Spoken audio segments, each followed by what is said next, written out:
ইবনে আব্বাস রাদিয়াল্লাহু তাআলা আনহু বলেন, রাসূল সাল্লাল্লাহু আলাইহি ওয়াসাল্লাম বলেছেন, মা মিন আইয়ামিন আযামু ইনদাল্লাহি ওয়া আহাব্বু ইলাল্লাহি মিন হাযিহিল আইয়ামিল আশর।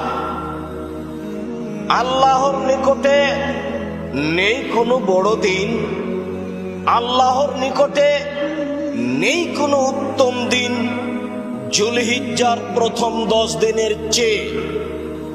আল্লাহর নিকটে নাই কোনো বড় দিন, আল্লাহর নিকটে নাই কোনো পছন্দনীয় দিন যুলহিজ্জার প্রথম 10 দিনের চেয়ে।